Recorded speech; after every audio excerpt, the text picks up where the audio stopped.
사랑하는 교회 여러분, 주님 은혜 가운데 평안하셨는 줄로 믿습니다. 오늘은 여러분과 함께 교회력에 따라서 주님의 현현주일로 하나님께 예배를 드리게 됐습니다. 주님의 현현주일 또는 주현절이라고도 부르는 이 계절은 어떤 계절인가요? 우리가 배너를 새로 바꿨습니다. 알파와 오메가, 예수님이 이 땅에 오셔서 처음과 나중이 되시고 또 양과 염소 그림이 있습니다. 예수님이 이 땅에 오시면은 양과 염소를 구별하신다 하셨어요. 예수님은 이 땅에 오셔서 사람들을 구원도 하시지만 하나님 나라의 복음을 증언하심으로 예수님 자신이 심판자이심을 분명하게 말씀을 하셨습니다. 주현절은 예수님이 이 땅에 자기 자신을 드러낸 날이라고 하는 뜻입니다. 우리가 2주 전에 성탄절을 보냈습니다. 초대교회는 지난 2000년 동안 예수님이 탄생하신 날, 성탄절 날부터 12일이 되는 날, 그날을 주현일이라고 부릅니다. 현이라고 하는 말은 드러나다라는 뜻입니다. 예수님이 이 땅에 아기 예수로 오시고 난 다음에 12일 지난 날을 주현일이라고 하고 그 주현일 지나서 첫 번째 맞는 주일을 주현주일, 그래서 오늘이 주님의 현현주일입니다. 초대교회는 예수님이 이 땅에 오셔서는 자기 자신을 메시아로 하나님의 아들로 자기 자신을 분명하게 세상에 드러내셨다라고 하는 걸 세 가지 사건을 통해서 이야기합니다. 초대교회 사람들은 굉장히 이 주현일을 중요시 여겼습니다. 초대교회 사람들은 절기 세 개를 아주 중요시 여겼습니다. 그게 뭐냐면 부활절과 그리고 오순절 그리고 이 주현절입니다. 예수님의 탄생하신 무슨 성탄절보다도 예수님 자신이 메시아로 이 세상에 자기 자신을 드러낸 사건, 그래서 부활절과 주현절과 오순절을 아주 중요시 여겼습니다. 초대교회는 세 가지 사건을 통해서 예수님이 자기 자신을 메시아로 드러내셨다고 생각을 했는데 첫 번째 사건이 뭐였냐면은 예수님의 탄생입니다. 예수님이 하나님과 함께 말씀으로 계셨다가 육체를 입고 이 땅에 오신 사건이, 즉 예수님이 아기 예수로 오신 사건이 이 세상에 있는 모든 사람들을 구원하고 용서하기 위하여 자기 자신을 메시아로 드러낸 첫 번째 사건이라고 치고요. 두 번째 주현 사건, 주님의 드러나신 사건은 다름이 아니라 동방박사들의 방문 때였습니다. 동방에 있는 이 유명한 위대한 학자들이, 박사들이 예수님 앞에 와 무릎을 꿇고 가장 소중한 예물을 드림으로 예수님을 진정 이 세상에 있는 사람들을 구원하는 왕으로 오심을 그들이 인정하게 됐죠. 그 사건을 통해서 예수님 자신이 이 땅에 진정한 왕임을 드러내셨습니다. 초대교회 사람들이 세 번째로 예수님이 자기 자신을 세상에 메시아로 드러낸 사건은 가나의 혼인잔치라고 생각했습니다. 요한복음 2장에 보면 예수님이 첫 번째 기적을 행한 것이 가나의 혼인잔치였습니다. 물을 가지고 포도주로 만든 사건. 그래서 예수님 자신이 하나님의 아들이시고 이 세상에 있는 많은 사람들의 영혼과 삶을 변화시키기 위해 오셨다고 하는 것. 예수님은 그런 기적의 능력을 가지고 아픔과 고통과 실패와 좌절의 삶을 살아가는 사람들의 삶을 아름답게 변화시키고 포도주처럼 맛있는 삶으로 변화시키기 위하여 이 땅에 예수님 자신이 오셨다는 것. 그래서 예수님의 탄생과 동방박사들의 방문과 이 가나의 혼인잔치 사건이 예수님 자신이 메시아이심을 세상에 있는 사람들에게 드러낸 가장 중요한 사건이었다, 이렇게 생각을 합니다. 초대교회는 그래서 이 주현절을 한 2달 가까이 지납니다. 이 주현절이 끝나면 곧바로 이제 사순절이 시작이 됩니다. 저는 여러분과 함께 오늘 교회력에 따라서 주연절을 보내면서 동방박사들의 이야기, 이 사건을 통해서 여러분과 제가 어떻게 예수님이 자기 자신을 드러내셨고, 그래서 우리는 어디에서 예수님을 만날 수 있겠는가 하는데 한번 관심을 가져보고자 합니다. 자, 오늘 여러분과 함께 시간여행을 한번 해보고자 합니다. 시간여행 어디로 가냐면요, 2000년 전 베들레헴 땅으로 한번 가볼까요? 여러분과 제가 타임머신을 타고 2000년 전 베들레헴 마구간으로 한번 가보겠습니다. 그러니까 첫 번째 크리스마스 때를 한번 상상해 보세요. 지금 우리는 2002년이니까 작년까지 2021년 동안 우리가 성탄절을 보내는데요. 그 첫 번째 크리스마스, 예수님의 탄생하시던 날 밤을 한번 생각해 보시고 우리가 거기에 가 있다고 한번 쳐보세요. 예수님이 마구간에서 태어나는 그날, 그리고 태어나시고 난 다음, 이 사건을 가만히 보면 주인공들이 나옵니다. 마리아가 있고 요셉이 있죠. 그 다음에 동방박사들이 나오고 목자들이 나옵니다. 성경에 보면 예수님의 탄생과 관련이 된 몇몇 주인공들이 이런 사람들이에요. 그런데 예수님의 탄생의 순간에 이 사람들만 있었나요? 이 사람들만 있지 않았습니다. 주변에 사람들이 많이 있었어요. 그런데 여러분과 제가 성경을 쭉 읽어보면 이 땅에 메시아로 오신 아기 예수를 만난 사람은 극히 몇 사람밖에 안 된다는 겁니다. 사람들이 많이 등장을 하는데 진짜 예수님을 만나, 그래서 예수님께 경배하고 예수님 때문에 마음의 평안을 얻고 기쁨을 얻었던 사람은 불과 몇 사람밖에 안 됩니다. 자, 첫 번째 크리스마스 그 장면으로 여러분과 제가 갔을 때 한번 객관적으로 한번 볼까요? 자, 저기가 무대라고 생각해 보세요. 마구간입니다. 여러분과 제가 마구간 바깥에서 몰래 숨어서 본다고 쳐보세요. 무대 위에서 아름다운 연극이 펼쳐지고 있고 우리는 관객이라고 생각할 거예요. 자, 그러면 예수님이 탄생하던 그 순간에 주변에 있었는데 아기 예수님을 만나지 못했던 첫 번째 사람 누굴까요? 여관집 주인입니다. 여관집 주인은 마리아가 산딸이 되어서는 배가 이렇게 불러왔는데 자기네 집에 왔어요. 산모가 아기를 낳기 일보 직전인데 우리 집에 방이 없습니다. 다른 데 가세요. 아마 요셉이 부탁했겠죠. 지금 이 밤에 어디 다른 데 가기도 어려우니 아무 데서나 좀 재워주세요. 마구간으로 보냅니다. 아기가 마구간에서 태어났는지 그 아기가 하나님이 보내신 메시아인지 여관집 주인은 전혀 관심이 없습니다. 여관집 주인의 관심은 뭐였을까요? 그때 당시 사람들이 예루살렘에 모인 이유는 호적을 하러, 등록을 하러 온 겁니다. 모든 남자들은 자기 식솔들을 데리고 예루살렘에 와서 정식으로 호적 등록을 해야 했어요. 황제의 명령에 따라서. 그래서 예루살렘에 많은 사람들이 모였기 때문에 여관에 방이 없었습니다. 대목이죠. 여관집 주인은 예수님을 눈앞에 두고도 그는 예수님을 만날 수가 없었습니다. 왜 그랬을까요? 대목 때 한몫 참겨야 되죠. 돈 버는 게 관심이지 무슨 메시아고 아기 예수고 전혀 관심 없습니다. 이 여관집 주인 이집트 사람 아닙니다. 다른 나라 사람 아니에요. 유대인입니다. 전혀 관심 없습니다. 가만히 보면은요, 돈 버는데 정신 팔려가지고서는 신앙이고 영혼이고 뭐고 아무것도 모르고 돈 하면서 평생 살아가는 사람들이 있습니다. 이런 사람들 다 예수님 못 만납니다.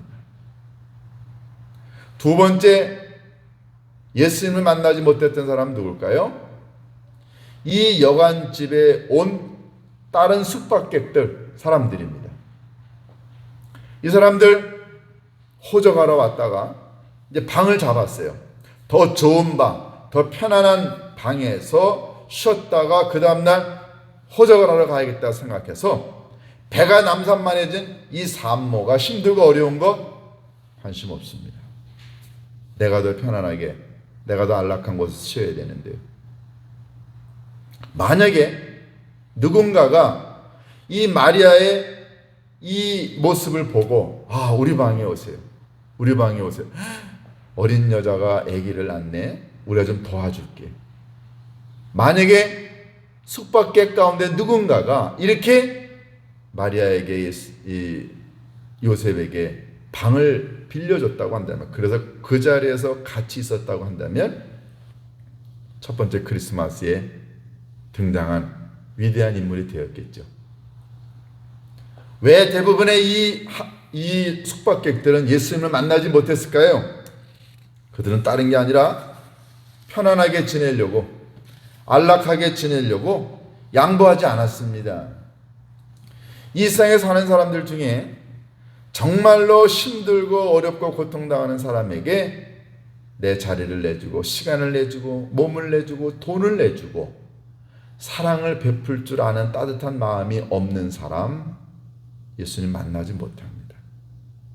예수님이라고 피가 안 아까웠겠어요? 예수님이라고 생명이 안 아까웠겠을까요? 그런데도 예수님은 아무것도 남기지 않고 다 주셨습니다.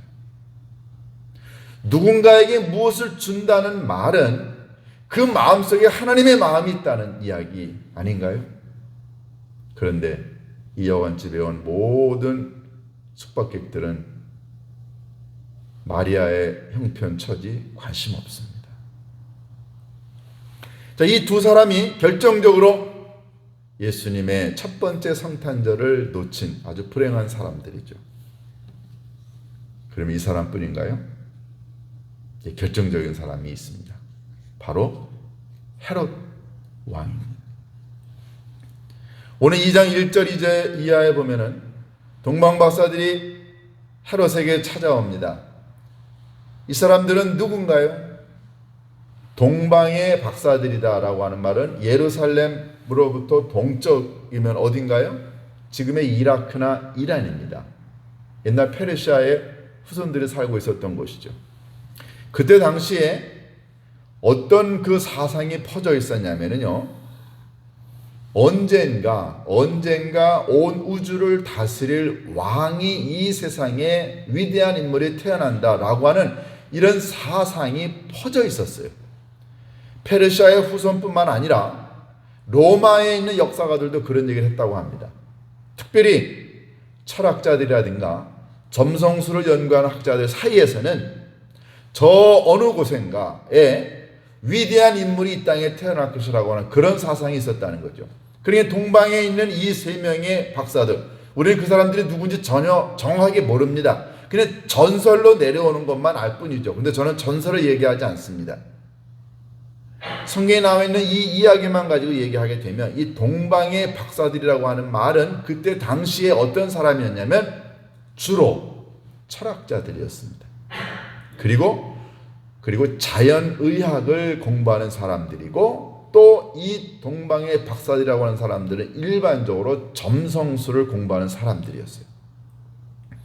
자, 이 세 종류의 사람들이 별을 연구하고 자연과학을 연구하고 철학을 연구하다가 그때 당시의 사조, 저 서쪽 어딘가에서 온 우주를 다스릴 왕이 태어날 것이다 라고 하는 이런 것들을 듣게 된 거죠. 그래서 연구하다 어느 한 별이 움직이는 걸 보게 됩니다. 그래서 찾아온 것이 예루살렘이었어요. 예루살렘은 누가 지배하고 있었나요? 황제가 보낸 헤롯 대왕이 예루살렘을 지배하고 있었습니다. 예루살렘에 가서 묻습니다. 우리는 동쪽에서 온 학자들입니다. 우리의 연구에 의하면은 움직이던 이 하나의 위대한 별이 멈춘 곳이 이쪽인 것 같습니다. 우리의 연구에 의하면 위대한 인물이 왕이 이 팔레스틴만이 아니라 온 우주를 다스릴 왕이 태어난다고 우리는 믿습니다.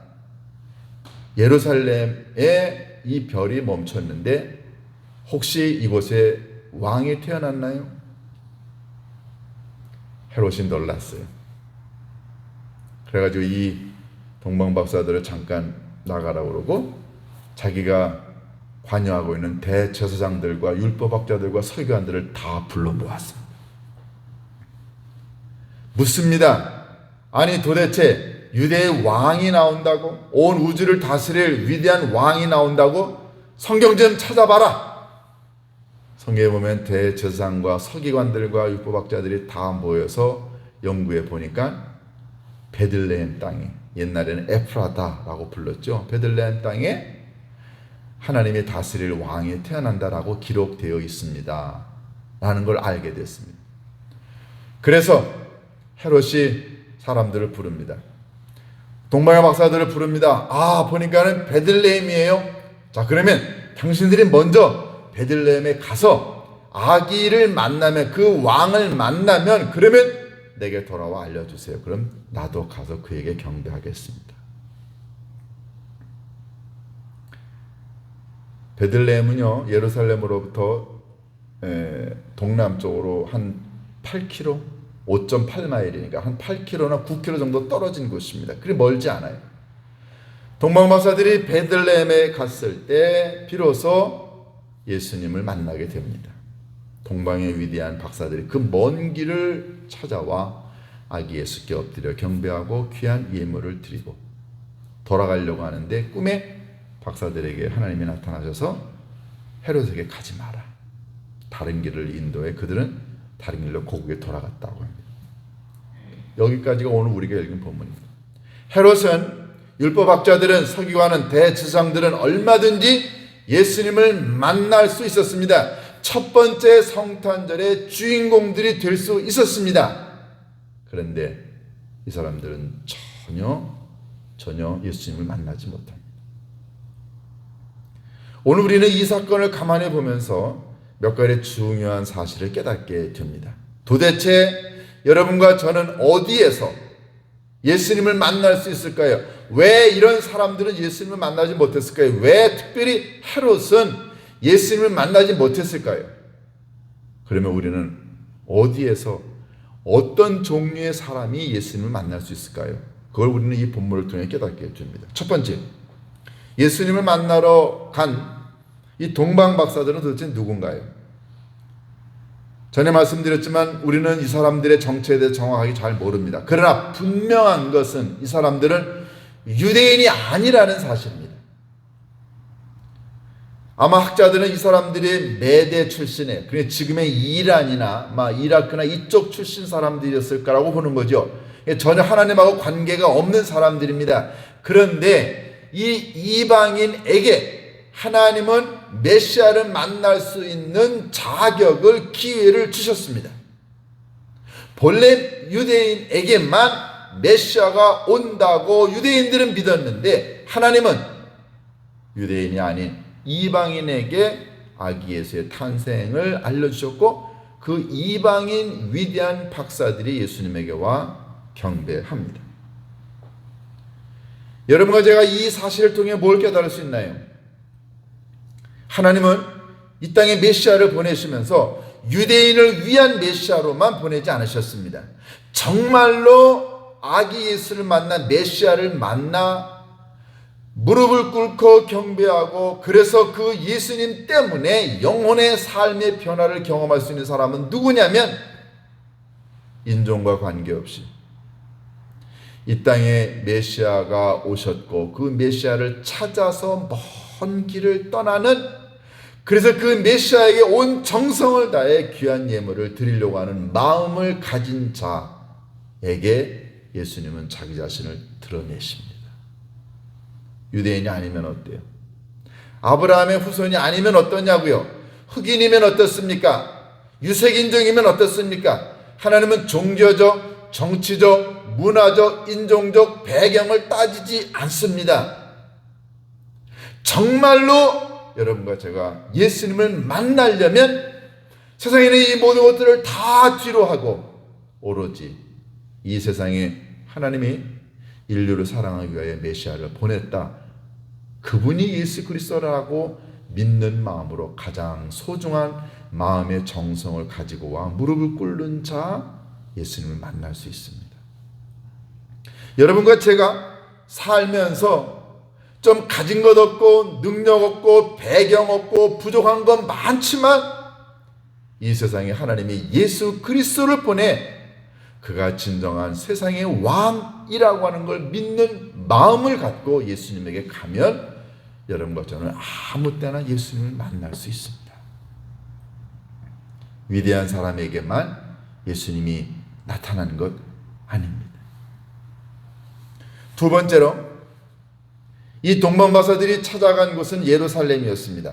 일반적으로 많은 사람들이 그렇게 생각하죠. 예루살렘 어딘가요? 정치, 문화, 종교 모든 것의 중심지입니다. 많은 사람들이 이렇게 생각합니다. 위대한 인물은 그런 위대한 장소에서 태어난다고 생각을 합니다. 그런데 예수님은 예루살렘에서 태어나지 않았습니다. 베들레헴, 아주 조그마한 산골이죠. 베들레헴이라고 하는 말은 떡집이라는 뜻이에요. 우리나라에도 그런 지명이 있죠. 병점이 떡집이라는 뜻입니다. 베들레헴은 떡집이라고 하는 말인데요. 옛날 고대 시대 때부터 베들레헴은 예루살렘에서 가까운 곳이지만 아주 여러 가지로 의미가 있는 도시였습니다. 근데 중요한 건 예루살렘처럼 그렇게 유명한 자, 권력과 모든 것이 집중이 되어 있는 그런 의미 있는 곳은 아니라는 것입니다. 베들레헴은 보잘것없는 산골 마을입니다. 여러분과 제가 이 세상에 살아가는 동안에 예수님을 만날 수 있는 장소가 있다고 한다면 어딜까요? 지체 높은 사람들이 사는 집도 아니고요, 멋진 교회당도 아니고, 여러분과 제가 이 땅에 살아가는 보잘것없는 골방일 수 있고, 내 일터일 수 있고, 내가 공부하는 학교 도서관일 수 있고요, 내 집일 수 있고, 길거리일 수 있고, 아무데건 세상적으로 드러낼 수 없는 보잘것없는 곳이지만 하나님은 그런 낮고 천한 곳에서 아버지 하나님 이 사랑을 증언하실 메시아를 보내십니다. 우리는 마국간을 통해서도 또 그걸 알 수 있습니다. 이미 베들레헴처럼 지역적으로 낙후된 곳이기도 하지만 또 마국간이기도 하고, 마국간의 구유 밥통이라고 하는 건 무슨 의미가 있을까요? 하나님은 이 세상적인 기준으로 메시아를 보내시지 않으셨습니다.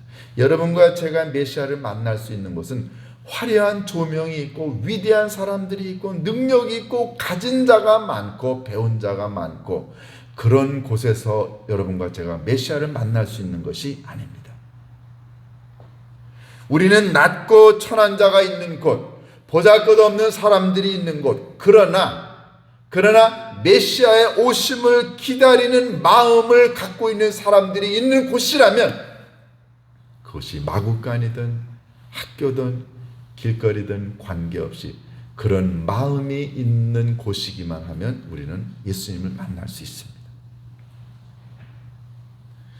여러분, 제가 이 땅에 살아가는 동안에 예수님이 여러 차례 자기 자신을 드러내시려고 많은 일들을 하시지만 권력이 있고 음모가 있고 외식이 있고 그리고 높은 사람들이 교만이 있는 곳에서는 우리는 예수님을 만날 수 없습니다. 왜냐하면 예수님이 그곳에 계시지 않기 때문에 그렇습니다.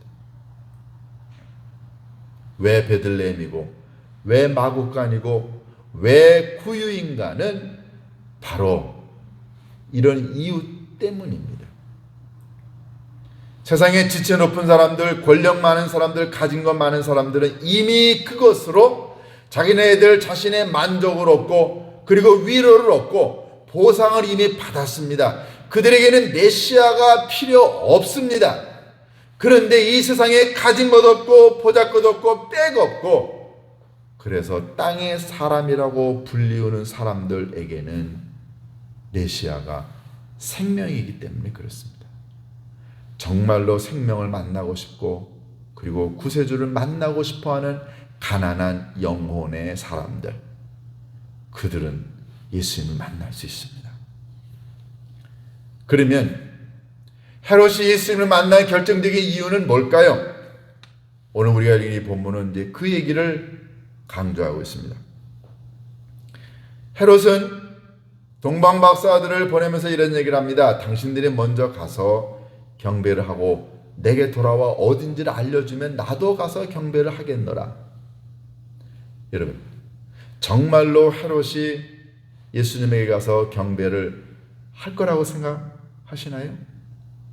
정말로 헤롯이 그런 마음이 있었을까요? 아닙니다. 헤롯은 거짓말 했어요. 그러면 헤롯은 왜 그런 거짓말을 했을까요? 그건 아주 이유가 분명합니다. 헤롯은 성탄절을 놓친 아주 결정적인 실수를 했죠. 결정적으로 헤롯은 예수님을 만날 수가 없었습니다. 왜냐하면 헤롯은 예수님을 두려워했습니다. 헤롯이 예수님을 만나려고 했던 것은 그 예수님을 제거하려고 장소를 알아보려고 관심을 가졌지 예수님에게 엎드려 경배하려고 가지 않았습니다. 왜요? 왜 헤롯은 예수님을 두려워했을까요? 그 이유는 너무너무 분명합니다. 동방박사들이 와서 이야기합니다. 유대인의 왕이 여기 나셨는데 어디 있느냐? 성경학자들에게 물어봤습니다. 도대체 메시아가 어디서 나느냐? 메시아는 어떤 인물이냐? 구약성경은 너무너무 자세하게 메시아가 누구인가, 어떤 역할을 할 것인가를 잘 기록하고 있습니다. 유대인의 왕입니다. 그런데 지금 유대인의 왕은 누군가요? 헤롯 자신입니다.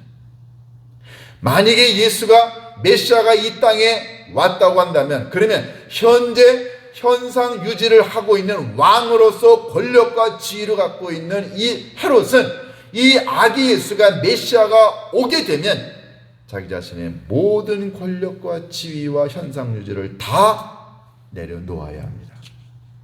세상에 어느 누구가 자기가 갖고 있는 권력과 지위를, 부귀영화를 남들에게 넘겨주고 싶어 할까요?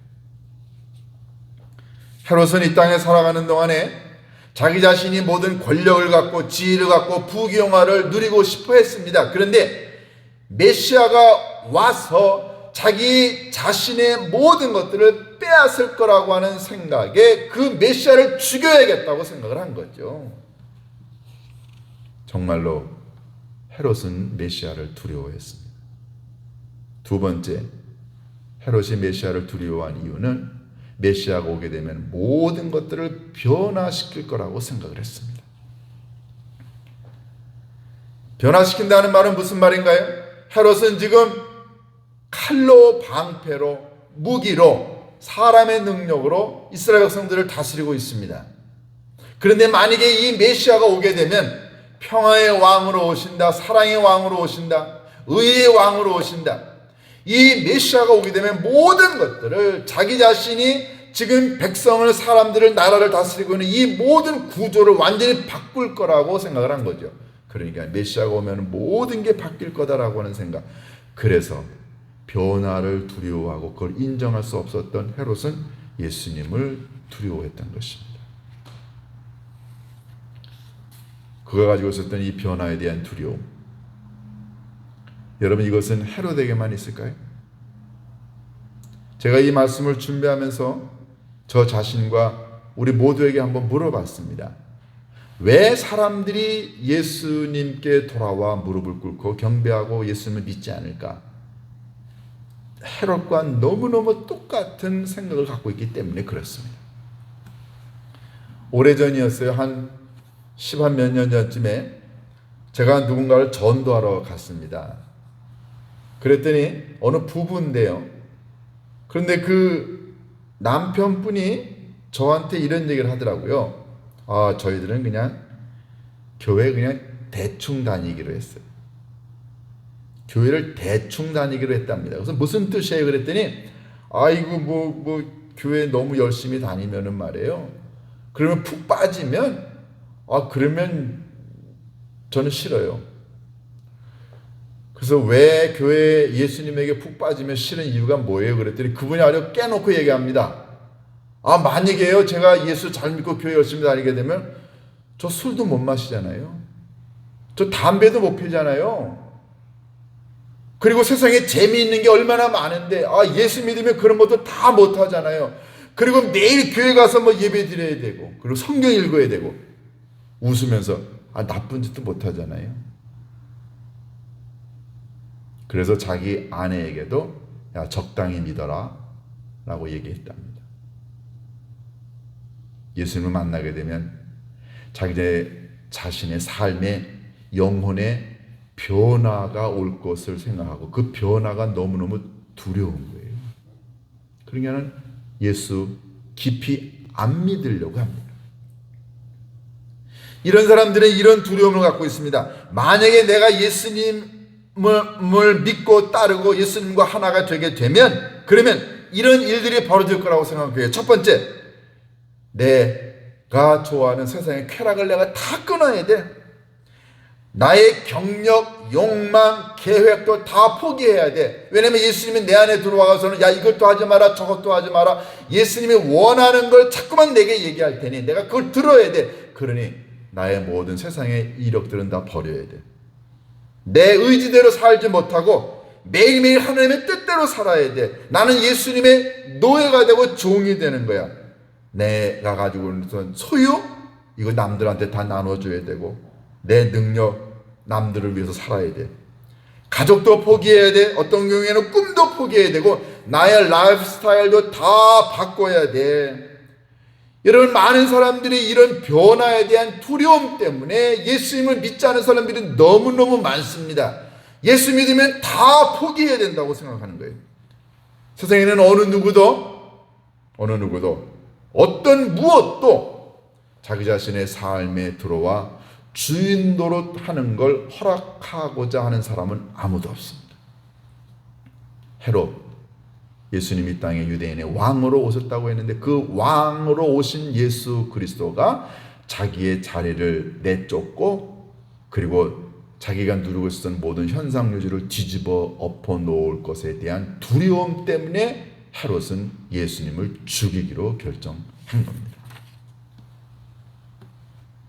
내가 예수님 만나면 내 인생이 쪼그라들 거야. 내가 예수님 만나면 내 마음대로 아무것도 못해. 내가 예수님 만나면 나는 이제 실패한 인생이 돼. 재미도 없을 거야. 의미도 없고, 이 멋지고 좋은 세상 이제는 나는 끝이야 라고 생각하는 사람들, 예수님 만나지 않습니다. 그럼 여러분 정말 그럴까요?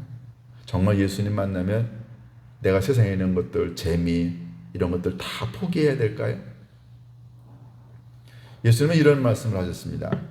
너희가 진리를 알면 진리가 너희를 자유케 하리라. 요한복음 10장에서는 예수님이 또 이런 말씀을 하셨습니다. 내가 이 세상에 온 것은 너희들로 하여금, 양들로 하여금 생명을 얻고 그것을 더 풍성하게 하려 함이라. 예수님은 여러분과 저의 모든 걸 빼앗으려고 오시지 않으셨습니다. 여러분과 저의 삶의 모든 것들을 송두리째 뒤바꿔서 예수님의 종으로 삼으려고 오신 거 아니에요. 예수님은 여러분과 저의 마음속에 오셔서 우리가 기쁘고 행복하고 자원하는 마음으로 종이 되고 나눠주고 섬기는, 그래서 이 세상에 사는 동안에 지위와 권력과 소유가 우리들에게 가져다 주지 못한 하나님 나라의 좋은 걸 주시려고 이 땅에 오신 거죠. 예수님은 빼앗으려고 오신 게 아니라 더 풍성하게 여러분과 제게 주시려고 오셨습니다. 헤롯은 예수님을 만날 수가 없었어요. 그러나 만약에 여러분과 제가 이 땅에 살아가는 동안에 내려놓고 예수님 때문에 내 삶이 이전에 경험해보지 못했던 것을 경험할 수 있다고 하는 겸손한 마음을 가지고 예수님을 만나면 여러분과 제 삶은 이전에 꿈도 꾸지 못했던 좋은 것들을 경험할 수 있습니다. 예수님은 오늘 동방박사들의 방문을 받으면서 예수님이 이 땅에 오신 진정한 이유를 상징적으로 선언하십니다. 동방박사들이요, 무릎을 꿇었습니다. 여러분과 제가 가진 것 없지만 예수님이 우리들의 인생과 영혼을 변화시킬 것이라고 믿고, 그래서 그 변화는 나빠지는 게 아니고 우리를 실패하게 만드는 게 아니고 우리를 더 풍성하게 만드는 위대한 인물로 만들기 위한 것이라고 하는 걸 깨닫게 되면 여러분과 제 인생은 얼마나 풍요로워질까요? 헤롯과 대비되는 동방박사. 동방박사는 모든 걸 다 내려놓고 찾아와 무릎 꿇어 경배함으로 그들은 구원을 받았지만 헤롯은 영원히 지옥으로 가게 됐습니다. 사랑하는 교회 여러분, 예수님은 자기 자신을 드러내기를 원하십니다. 어디에서요? 내려놓고 겸손해지고 낮아지는 자. 그래서 예수님을 만나야 진심으로 내 삶이 변화될 수 있다고 하는 걸 고백하는 자에게 예수님은 자기 자신을 드러내십니다. 여러분과 제가 이 주연절 기간 동안에 예수님을 만날 수 있었으면 좋겠습니다. 그래서 우리들의 삶이 풍요로워질 수 있기를 주님의 이름으로 축원합니다. 기도하십니다. 고마우신 아버지 하나님, 세상에 있는 많은 사람들은 돈벌이 때문에 세상 쾌락과 세상 재미에 빠져 자기 권력과 자기 지위를, 자기의 현상 유지에 관심을 가진 나머지 예수님을 만나지 못합니다. 그런데 아버지 하나님, 누가 예수님을 만날 수 있을까요? 저희들 예수님을 만나 영혼과 삶의 진정한 변화를 경험하길 원합니다. 예수님을 만나게 되면 모든 것을 잃는 게 아니라 삭개오처럼 백부장처럼 변화된 삶, 인정받는 삶을 살아가게 된다는 사실을 깨닫고 자기 자신을 드러내고자 하는 예수님 앞에 나아가 우리들 자신 겸손해지게 하옵소서. 그래야 저희들의 삶에 진심으로 예수님을 만나 변화된 인생의 주인공이 될 수 있도록 주님 축복하여 주옵소서. 예수님의 이름으로 기도하옵나이다.